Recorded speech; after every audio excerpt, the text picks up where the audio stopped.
Welcome back to Watts the Obsession. Today we're covering the Watts case, and thank you so much for taking time to watch this video. Please click like and subscribe, and I hope you can join us in the next live chat. The sound clip we're about to listen to is an interview between Nicole Kessinger, the interviewee, and Kevin Koback from a phone interview on August 17th, 2018. It's an eye-opener for sure, and you're going to find a lot of those in this video. Take a listen. Yeah, I'm trying. I'm really trying to help you guys. I need you guys to help me too. Like, yes, we'll ma'am. do this as a team, but just don't. So fucking let me down, the please. reason why we can't, like, I did think about this yesterday, that I would like to sit down with you once we have your text messages and the phone calls, and we can put them in a some type of easily looking, that we can sit down and look at them and compare them, and we can kind of get the context of how everything was going that night. I would like to do that with you. Unfortunately, so the download that we got yesterday is going to take multiple days to be analyzed. I probably won't have it back till next week. And then because you guys did have so many text messages, one of my analysts is working on getting those in order, so we can put something together where we can actually sit down and discuss it. But I do think that's something that I want to do in the near future, sometime probably next week. I mean, I can do that. I don't mind giving you guys my time. I just need you guys to, like, help me with my employer and try to just help me brace for this media thing and just try. Now, we are accustomed to Nicole Kessinger behaving in this manner. I personally think that she has a very narcissistic personality, a disorder, in fact. And this example, this soundbite, speaks to the sense of entitlement that she shows us she is firmly invested in throughout all of her interviews. Nicole Kessinger sees herself as the center of her universe. Well, aren't we all? But she sees herself as the most important person in the room, in the county, in the state, in the world, all the time. Now, many of us have listened to a lot of interview time between Nicole Kessinger and Kevin Koback, and we see that the way she treats him and talks to him is problematic. Same thing with her father, by the way. We're going to take a look at some text messages between Nicole Kessinger and Kevin Koback that were available for only a couple of weeks. Way back when the discovery first came out, I found these files in the recesses of my computer when I was looking for something totally different. And I thought, oh my God, I thought about these kind of, sort of, a few times over the years, had no idea where they were, couldn't find them anywhere else. I'm going to read them all to you in a little bit. But as far as Kevin Koback goes, he expects that she is also the center of his universe, that she's always going to be the center of his attention. So people like Nicole Kessinger ask for people to bend over backwards and make exceptions and concessions and to do things for them that are just not normally socially acceptable. Do you see that in Nicole Kessinger throughout her interviews as it pertains to this case? Yeah, I'm with you. We definitely need to accelerate the case, because the more it takes, the less sure that they are of situations. This is such a wild case and so unconventional in so many ways. We all have asked the question, why in God's name is Nicole Kessinger age 30? Why is her father in the interview room with her? Why is he speaking up? And what the heck is he talking about? So they're going to be less sure of situations? What exactly are those situations, Mr. Kessinger? He murdered her. She's out of the picture. You're never going to know if she was pregnant. If he can get away with murder, you're not going to. I got divorced from my wife. You say, do you understand what I'm saying here? If she's gone, But this. Don't lead, hypothetically, please. yeah, Don't lead hypothetically, on. if she, Okay. You understand where I'm going. If Right, you but didn't know, you're leading into questions that are nothing with your. if you didn't know though, Wait, Nick. that she was there, Did you hear what I said? I'm following you. In this interview, we definitely see Mr. Kessinger calling all the shots, or at least many of the shots, and it is not lost on anybody who's watched these interviews that it is so bizarre. Through the state. One more. We just want to make sure there's resolution. Absolutely. That's why we come to you guys to Yeah. pound this And Pound it down hey, until there's I'm nothing left. sorry that you're talking again today. I really am. I don't want to put you through any more trauma than you've already been through. Little did Koback know that there was a lot more trauma that they were both going to go through to come. Nicole Kessinger did a total of 5 interviews with law enforcement. So I mapped them out along with some other significant events that happened in August of 2018 here on this calendar. So it was on August 15th, 2018, when Nicole Kessinger held an interview with FBI in the park with her daddy and her doggy on that afternoon. This was the same day that Chris Watts made his so-called confession. Then on the 16th, the interview that we just saw some clips from, where they're sitting at the round table with Koback, Nicole Kessinger, and Daddy Dwayne. That was on the 16th. That interview lasted over 3 hours, and many, many topics were covered, except for the ones she didn't want to cover, like the 111-minute phone conversation, which happened, as you can see here on this calendar, on the eve of the murders, August 12th, 2018. After that, the following day, on August 17th, 2018, there was a 1.5-hour phone conversation between Koback and Kessinger. We are going to go over this in the next live stream. I've referred to it as the lost interview because this phone interview, as well as the next phone interview, which was on August 21st, 2018, at some point during the course of the interview gets cut off. I believe it is redacted because I was able to find the manuscript transcripts of the rest of the conversation. Again, not at all easy to find. And what is discussed between Kessinger and Koberger after the audio cuts out is absolutely, in my opinion, edge of your seat material. And then there is the final recorded interview, and that is again between Nicole Kessinger and Kevin Koback, and that happens on August 23rd, 2018. Oh my. After that point, she is handed over to Dave Baumhover, and Koback is like, see you later, splitting out of the picture. We can only speculate as to why that is. People have some theories. I've had some theories, but that is how that is. Now, when she does get handed to Dave Baumhover, she writes law enforcement an 8-page bullet-pointed shorthand letter, so to speak, going over the entire relationship between her and Chris Watts as that may spark their interest. And when you read that 8-page letter and you hear the contents of all of the recorded interviews and you read the text messages between Nicole Kessinger and Kevin Koback that we're going to get into in just a couple minutes here, it is very clear to see that Nicole Kessinger is on a gigantic cover my ass mission. Why is that? As Kevin Koback stated in the second interview that she had with law enforcement on August 16th, I really hate for you to have to come back in here. Don't want to cause you any more trauma than you're already experiencing. This is not the kind of thing we like to do twice. Well, Nicole Kessinger is like, sign me up, baby. I'm going to do it 5, 6, 7 times more, and you can interview me all day long. There is a reason for that. And if we were to find the answer to the question, why did she do that?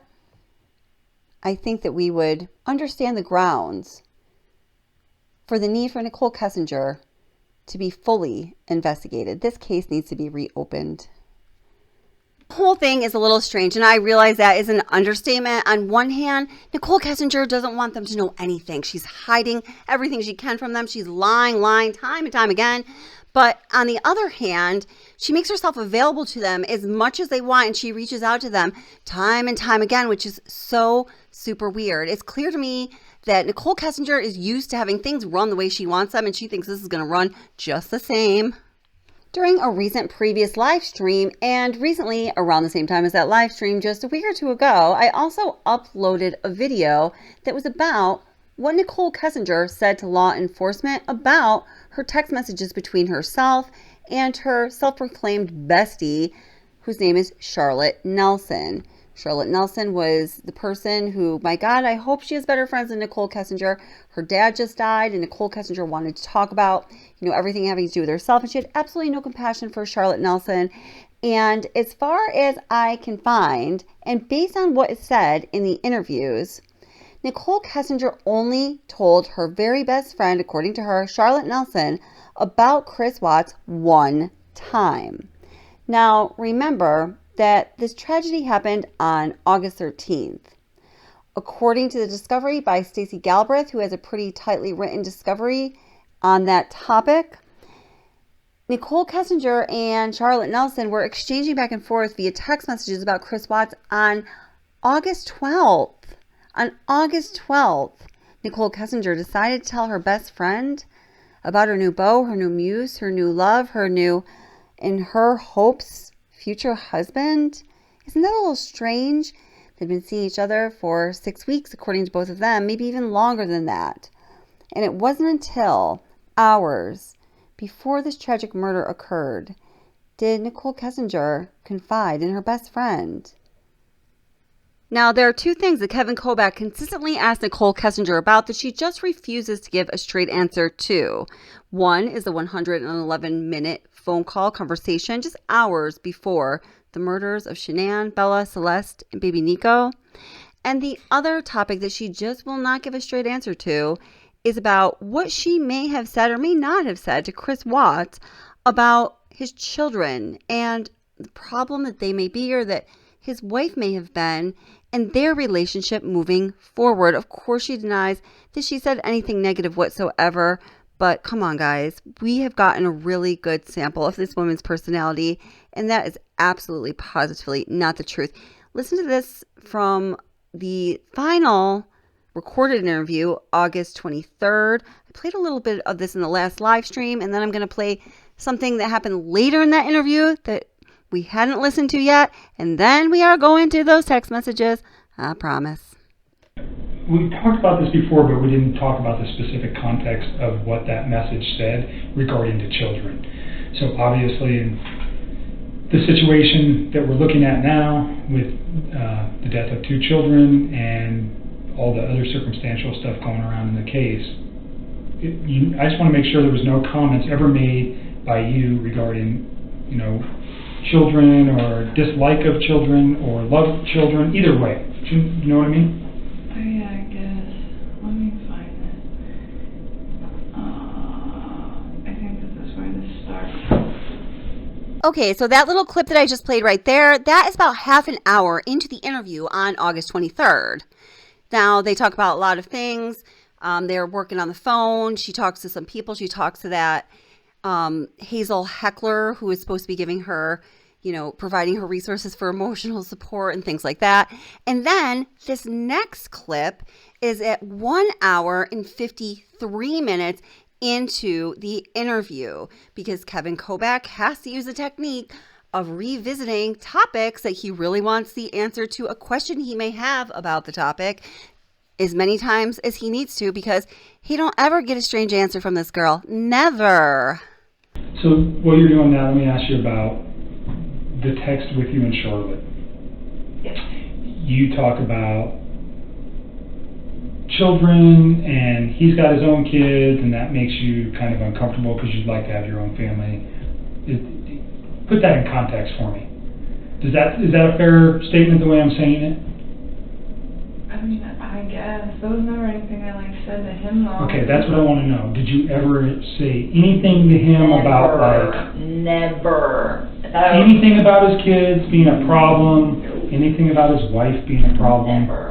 Never. I always try to be so inclusive with them. And even with her, when I was talking to her, it wasn't that his kids were an issue. It was just this man already has a life. Should I go build my own? With somebody who hasn't done that yet. And then she was the one that was saying,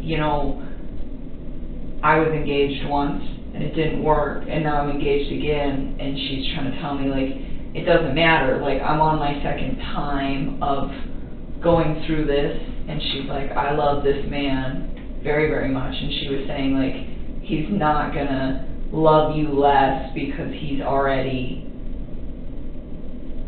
been through marriage once and been separated and already had kids. Like, he's not going to... Those references were never made to him, though, about children. Never. So Charlotte, that's who you were talking with? Yes. Did you one time tell me Charlotte's a lesbian? No, she's engaged. Okay. Were you talking about one of your friends that might have been a lesbian at some point? That's not the case. I don't think so. I don't. You never said that about any of your friends that I inquired about? I don't think okay. so. I don't think that I think on the first day we talked with your dad there, I inquired about Charlotte. Yeah, you asked me about Charlotte and eHarmony, and I looked right. at my text and I was like, what is he talking about? And I couldn't find it. So I was wondering if maybe somebody referenced both of those two, but not in together. Okay. I'm wondering if that's where that came from. So Charlotte is your friend. She's your closest friend. Yeah. You guys have this conversation, but it never went anywhere besides her and you. Yeah, You never mentioned it to Chris. You never said anything about your kids, or his kids, pardon me, damaging your guys' relationship. No. Or nothing like that. Never. And I mean, and even in that, it wasn't like I never said his kids were a problem. It was just like he already has a life. Like, I don't know about right. that. So in light of what's occurred, though, what I'm trying to make sure is that there was never a conversation that you guys had that he might have thought that you were saying, I can't be with you if you have kids. I wouldn't be with him if I couldn't. Okay. So I'm just making 100% sure that those... I promise you. Okay. I really want you guys to pull these texts because all the stuff I've been telling you will, okay. sync up. And I hope we can... I haven't been very lucky with your phones yet. There's been nothing but a pain. So this one's coming with me. Okay, I think... Jeez. I know, this is a task. I'm gonna... Some of these might be duplicates, but whatever. I'm gonna send these to you. No, that was kind of something between me and her. And it wasn't even really the kids. It was that, he'd already been married before, and I was just like, I don't know if I, am in a long-term relationship with this guy. Is that something he would eventually want? Because that's something, I would eventually want. You know? So your concern was more about his prior marriage than his children? I guess. I wasn't really that worried about him at that time. If you read the majority of those texts, it's very, very flattering to him and all the nice things that I have to say about him. It was just that I wasn't 100% committed to him yet. I mean, I was monogamous with him. I wasn't seeing any other men. But I wasn't hey, this is the guy I want to spend the rest of my life with. And part of the reason that I was uncertain, I mean, yeah, he'd already built a life, but honestly, he wasn't out of the marriage that he was already in. Right. So, I mean, I'm not going to go tell the whole world, hey, I've got this guy, and, I'm going to take in his kids, and we're going to do this, and we're going to do that, and it wasn't because I had any problems with them. It's just, he was married. Okay. I know the context of that text now, looking at it looks so bad. You have to look at it from the perspective that I'm looking at it. Yeah. And how it could be misconstrued or made out to sound something another way. That's why I wanted to give you the opportunity to say what it really means. Okay? Thank you so much for coming out here with me, Christopher. I'm having a wonderful time. You mean a lot to me. And I'm glad that you're having a blast. I am so out of breath. Hi. It's me. I guess just call me back when you have a chance. Bye. Hi. It's me. I miss your face. I was just... All right, guys. So now I'm going to read a set of texts across several weeks, a couple weeks at least, between Nicole Kessinger and Kevin Koback, who is the CBI agent who questioned her in all of the interviews, except for the very first one when she was interviewed by the FBI. So this is very interesting because, he said to her, you can text me anytime if you remember anything, probably thinking, slim chance she was going to remember anything. Most people aren't going to really follow up, especially I think her first text to him was at 2 or 3 a.m. And she just keeps, going back at it. And, I'm not going to say anything more about it. I just want you to see these text messages. Again, they appeared in this one rendition of Discovery shortly after the Discovery came out for a very short period of time. And then poof, like so many other things in the Discovery along the way, they were gone. So I don't know if you guys have heard these or read these messages. In the comments below, please let me know if you have. I'm really interested to know that. And also, let me know what you think about the interaction between Kessinger and Koback.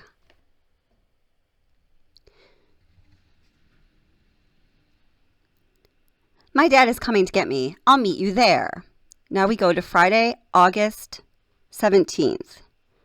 I remembered more stuff. So that's the day after her first interview with Koback. Then Koback says, okay, did you sleep?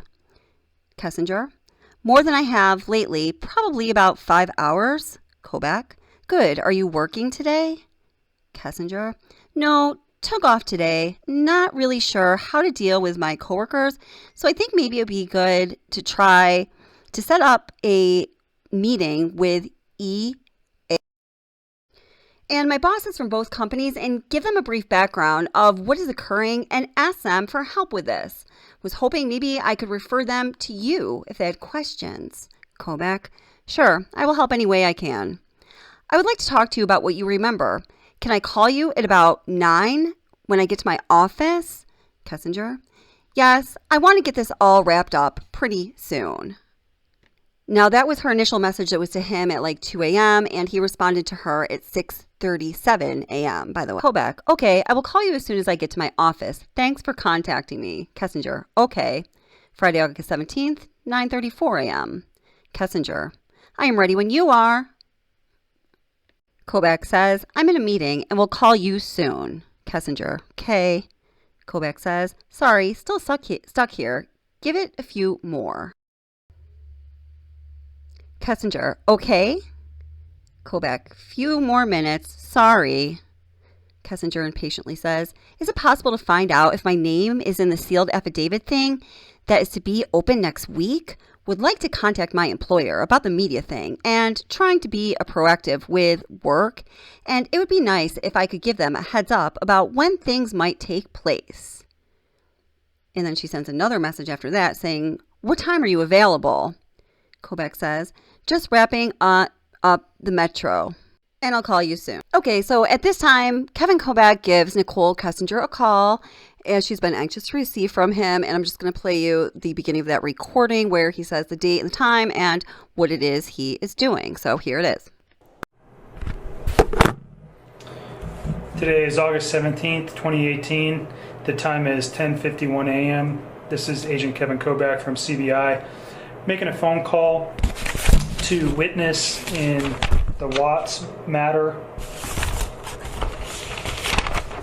Nicole Lee Kessinger at 720-656-9605. Nicole texted me last night and said that she recalled some further information after an interview with her on the 16th. So the phone call will be to update whatever information she wants to provide and address a couple other issues that were not addressed during the initial interview. So that phone call has happened, and in the live stream tomorrow night, Friday evening, February 16th, we are going to go over that interview that was partially redacted. It's a long one and it's a good one. So now this conversation between Kessinger and Koback via text message continues on that same day, August 17th, 2018. Koback then says, Nikki, call me about the victim advocate. Hazel Heckers is her name. Phone will show on her caller ID is a certain number, but her direct number is a different number. Friday, August 17th, 2:59 p.m. Kessinger says, can I ask, how were you able to acquire my texts between Charlotte and I? Koback responds by saying, we have all your texts for the past 7 days. Now, this is an important point here because I think this also bolsters what I believe to be true, that the only conversation that Kessinger had with her bestie, Charlotte, about Chris Watts was on August 8th, 2018, the day before Shanann, Bella Celeste, and baby Nico were murdered. Isn't that strange? They had been dating for 6 weeks, according to them, and she doesn't mention to her best friend about her new love interest until the day before the murder of his family. Very, very strange indeed. Thank you for the info. Why did I sign that paperwork if you guys already had the information? Not upset by any means, just confused. Do you guys get all of my text messages going forward as well? Koback says, again, the phone could contain other texts that were not captured by the cell phone company. No, we do not get your texts. Kessinger then says, understood. Thank you. Have a good weekend. Koback says, you too.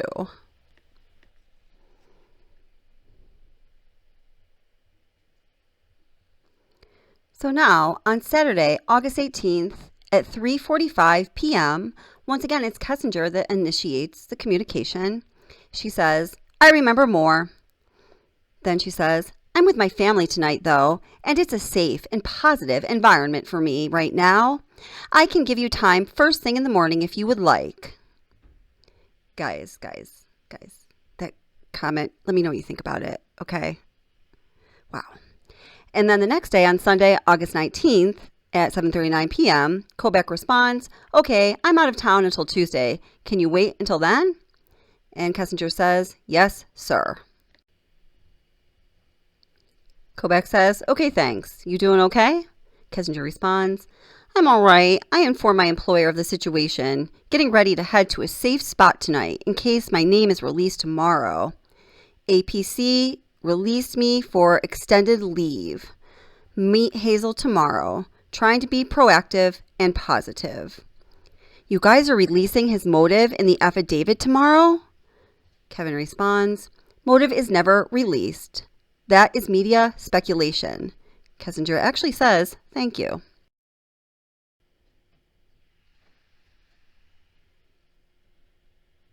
And Koback says, you're welcome.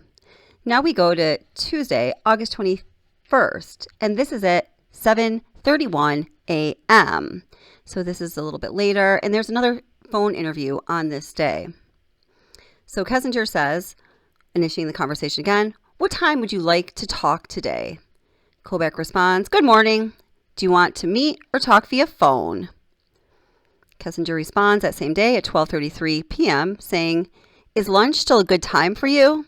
So they must have had like a little quick phone conversation voice to voice because there's something missing there. And Koback says, in a meeting, I will be a few. How about late afternoon?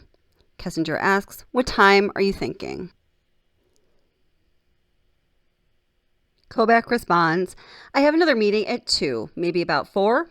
Kessinger, okay. Koback, I'll call you around then. Tuesday, August 21st at 3:49 p.m. Kessinger initiates the conversation. Still a go for 4? Koback responds, 6:30. Will you be available? Just got to my office. Kessinger says, yes, sir. Koback says, okay, sorry, the traffic was terrible. Kessinger says, it's okay. Do you want to just do this tomorrow? Found a little info from Verizon as well. Koback, nope, calling right now. Kessinger says, okay.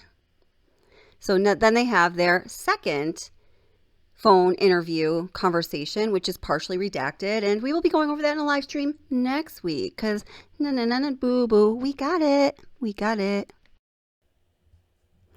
On Wednesday, August 22nd, 2:30 p.m., Kessinger initiates another back and forth by saying, does he have to make a plea on November 19th? Also, remember what I was doing on Sunday evening? Koback says, no, okay, I'll call in a moment. Uh-oh. She remembers what she was doing Sunday evening, guys.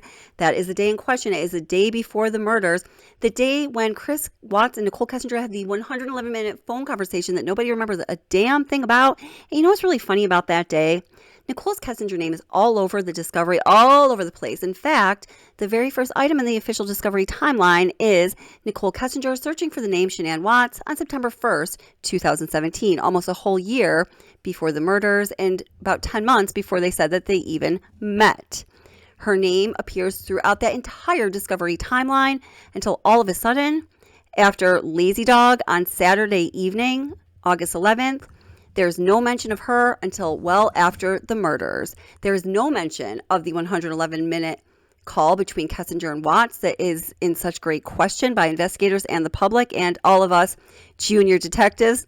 Rourke, that one's for you, baby. There is no mention of it. There is no mention of her on the day before the murders or the day of the murders.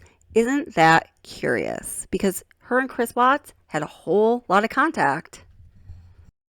Let's take a quick listen to what Kessinger had to say about the 111-minute phone conversation in her interview on August 21st with Kevin Koback. His wife gets home sometime at about 2 o'clock on that morning. So No, she got home on Sunday. Pardon me, She got home Sunday. on Sun- She got home on Sunday. So did you ever talk to him late on Sunday night? No, we were on the phone, but I mean, I had to let him go and get up and go to work. That was So the 9 to sometime- 11 call it was like a 2-hour phone call we talked about yesterday on Sunday night from 9 p.m. to 11. And that would have been the last time that I talked to him until the work day. If I have to sign a release, then I'll come meet you myself, Koback says. You do. Space that. Where's the best time? Where is best and what time? I look open tomorrow, Kessinger says. I think I need to get my phone swapped out, and I'm unsure how long it's going to take. Hoping I can get it done over the phone. I really don't want to go to Verizon. Let me do some research. I need to get a spare phone while I'm at it, Koback says. Okay. Kessinger says, so I can do it all remote. I will do it tonight, and can we meet early tomorrow? Koback says, okay. What's early? Kessinger says, whatever time in the morning works for you. Koback says, where can we meet? Kessinger says, in your office. That one in Lakewood where I met Hazel? Koback says, yes. Kessinger, would it be best for me to come there? Do news people go there? Koback says, sure. And there's lots of people in and out usually. Reporters don't come there. Kessinger says, what time? Koback says 10 a.m. And then he says, let's make it 11. Kessinger says on August 23rd, Thursday, August 23rd, so this is the day of the interview, I really need you guys to approve that therapist. I am waiting as patiently as possible, and I am struggling. Koback says, okay, I wrote a letter for that yesterday. Let's talk with Hazel. Kessinger says, thanks. Got my access to my old phone, and the SIM card is broken, so I couldn't swap them out. I need to either find phone, or I need to go to Verizon and see if I can get a new SIM card. Should we still meet today, or can you guys give me a day or so and figure it out? Koback says, they will give you a new card for free. Then he says, today is great. We can move it till later this afternoon if that helps. Kessinger then says, they only give you a new card free or the current phone I have insured, my phone. But I think they are fairly cheap if I can get one for my old droid. What time this afternoon? Kessinger says, what time this afternoon? Koback says, I'm heading to my office now and will work with you on whatever time works for you. Kessinger says, Verizon doesn't open until 10. I'm going to see what I can do at that time, and I will get back to you on a better meet time. Thursday, August 23rd at 10:28 a.m. Koback says, sounds good. I will be at my office all day. Then Kessinger says, okay, I am on a hunt for a SIM card right now. SIM card located. Going to pick it up in about an hour and make sure everything is functioning. Koback says, so early afternoon? Kessinger says, yeah, I can come over once I am done. I have to go to the store in Cherry Creek to get it. I'll just text you once I'm there, okay? He says, sounds good. Kessinger says, I remember more. It's not much. Koback says, okay, we can really when you get here. And then he corrects himself and says, talk. Kessinger says, on my way, and Koback says, see you soon. So then the August 23rd interview happens. That's the one where Kessinger meets Stacey Galbraith and Tammy Lee in the very beginning, and she is much different acting to females than she is to her male interviewers, as we notice. She also meets with Hazel Heckler, who's going to hook her up, and in the very beginning of that interview, Kevin Koback says something kind of interesting. He says that they need to have the funding approved for them to pay for her therapist because she's not an air quote eyewitness, but she is a witness because, you know, they are treating her like a freaking queen. Unbelievable. So during that interview, they go over a bunch of her text messages. A lot of things are happening with the phone, and they are going over some messages that her phone had mysteriously picked back up between her and Chris Watts, and she says she's going to send them to Kevin Koback via screenshot. So here's all of the messages she sends via screenshot. Actually, I'm going to put them at the end of this video. I'm not going to read through them, but I'm going to leave them there so you can see all of the messages that her phone mysteriously recovered between her and Chris Watts. Kessinger says, I really hope you can recover everything from that phone. Do they sound hopeful about that? Koback says, yes, I think we'll be able to recover everything. Now on Thursday, August 23rd, it's 6:31 p.m., later the interview day, Kessinger says, I watched his speech on relationships. Koback says, what do you think? Kessinger says, it was eerie. Still haven't completely processed it, but it made me feel sick. Like I'm not the only one that he was with while he was married. On the next day, August 24th, at 10:47 a.m., she says, I remember a lot from Monday. I apologize. This keeps happening in bits and pieces. Koback says, it's okay. Let's plan on next week. I am tied up all this week. Kessinger says, okay. And then Koback says, thanks. I need to speak with Charlotte. Can you provide her number? And then Kessinger sends Charlotte Nelson's. Kessinger says, out of respect, her father's viewing service is tomorrow.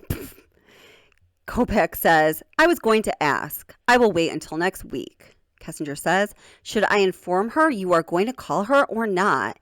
Koback says, please don't. Kessinger says, okay. Koback responds, thank you. Friday, August 24th, 6:22 p.m., Kessinger says, good evening. Do you have an email address where Hazel can send you some documents? Koback says, I'll text her. Kessinger says, okay, thank you. Kessinger says, is this Friday or next Monday a good time to talk? I'm remembering a lot more. Is it normal to remember this stuff in chunks? How is the text recovery going? Koback says, hi, Nikki. I'm out of town all week on other business. I will not be working on Monday as it is Labor Day. Can we plan on Tuesday? It is normal when you reflect to get it in chunks. How are you holding up? Kessinger says, I'm okay. Some days are better than others. He says, hang in there. Kessinger says, Tuesday is good. I have a lot of stuff, pages of it. Should I come in or can we do it over the phone? Koback says, whatever is easier. Kessinger says, did you see the news? And Koback says, yes. Kessinger says, think that's a real claim? If so, you think they can find him? Koback says, no idea, and yes. Did he ever mention anything about that? Kessinger says, not at all. I don't know if I believe this yet, but he fooled me into thinking he was a much different person than he is, so anything is possible. But I do have some dates for things he said that I think are kind of in line with some things that other man claimed. I already had them on my list to talk to you about. Koback says, okay. And then he says, have you seen this? And there is an attachment. Kessinger says, yeah, I saw that. Those people are grasping at straws. That picture is very old, and they don't have my last few employers or correct address, or even my last few addresses for that matter. I'm really going to do my best to stay under the radar as long as possible. Did they release more info about the case at that hearing on November 19th? Koback says, they may, but not likely, as things are under seal. Do you know this person? Kessinger says, not at all. I saw the day it posted a week or so ago. Been wondering why that guy has been posting all kinds of stuff because it never made any sense. In one of his articles, he talks about a lawsuit too. No idea. If the other lover is fake, I already considered maybe it was the man making the prank, or maybe the poster knows the other man Chris was with and made some assumptions about me. No idea. Koback says, okay, we will address this next time we meet. I think we better bring you in for a recorded interview. Sorry for the inconvenience. Kessinger says, I have so much I remembered this week anyway. I think it would be better for everyone. You still want to shoot for Tuesday?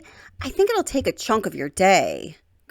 Koback's thinking, oh, great. But Koback says, yes, Tuesday or Wednesday. These people may require my attention on Tuesday. Kessinger says, understood. Please give me a little notice. Koback says, I will. Moving forward a few days, on Wednesday, August 29th at 12:54 p.m., Koback says, do you know Michael Kelly? Kessinger says, no, who's that? Koback says, just wondered if you knew the name. Kessinger says, I've attempted to reach out to the therapist numerous times, and they either don't respond or they don't have room for clients. I need a new list. I've been trying so hard to help you guys, and I'm struggling on my end because I feel like I am at a standstill with minimal options. Please help. I have so much to say about that, but I want to read your comments first. And Koback says, okay. Kessinger then says, any luck with restoring my phone messages yet? Would be good to do this all in one day if possible so I can start to try to focus on healing. Then she says, and I found that link for Michael Kelly reference. None of that stuff makes sense to me, and I don't know those people. Hazel is looking into the therapist thing. You know, she's letting law enforcement know she is one step ahead. Koback says, okay, thanks. Sorry, I'm in the mountains with limited service. Your phone may make time to get this working on it. Hope Hazel is getting you what you need so you'll feel better. And then on the next day, he says, good morning. What time works for you on Tuesday afternoon? And Kessinger says, whatever works best for you, Kevin. I got a new job too, out of state, starting mid-September. We need to discuss logistics going forward after that as well. Koback says, okay, congrats on the new job. Are you willing to share? And Kessinger says, not really over text recording, but if you guys will provide me with a private place, I'll be more than willing to speak about new things I am building in my life. Yes, 1 p.m. works. Koback says, okay, I respect that, and we can talk Tuesday. Thanks.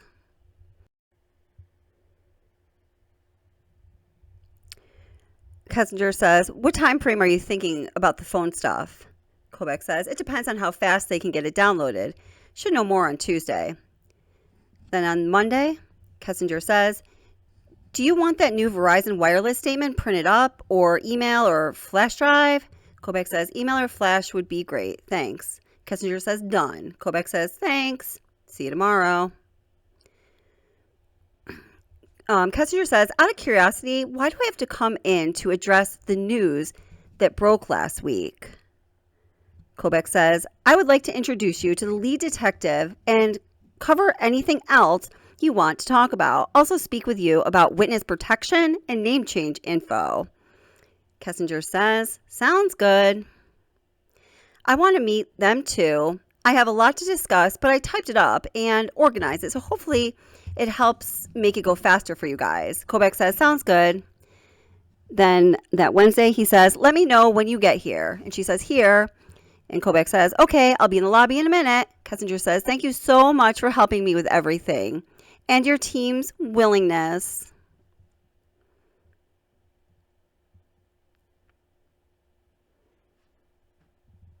To keep things quiet for me so I can heal. Koback says, you're welcome. I'm calling Charlotte shortly. Kessinger says, she texted me and said she gets out of class around 4:45. And then I can head over after that, so I don't know if she's around, but I try. And Kevin says, I'll call her. Kessinger says, any luck? Kevin says, someone else is going to reach out to her, hopefully tomorrow. She really wants to know what's up with Charlotte, doesn't she? Yeah.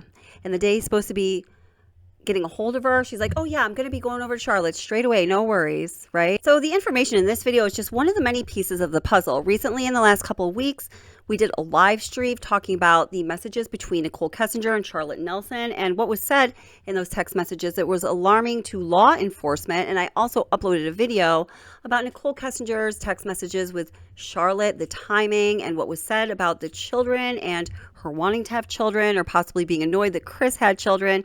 So I'm going to leave the links to those videos in the description box.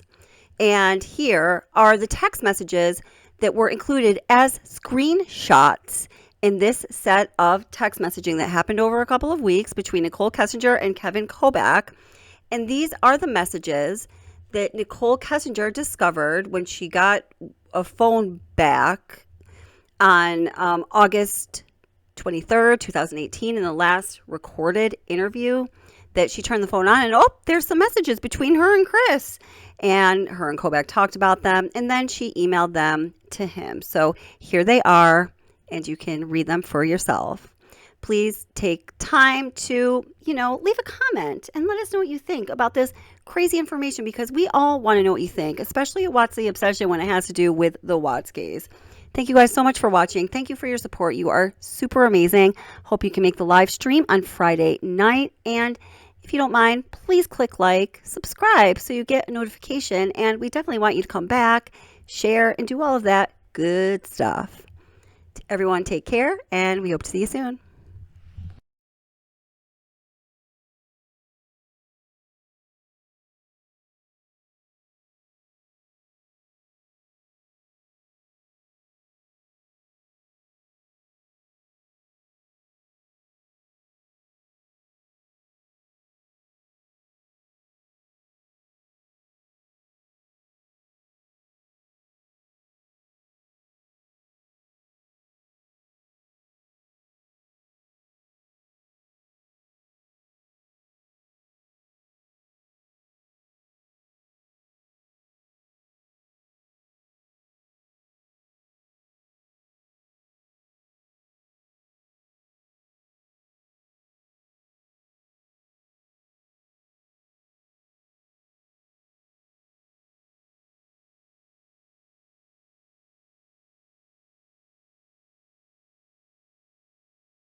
AP.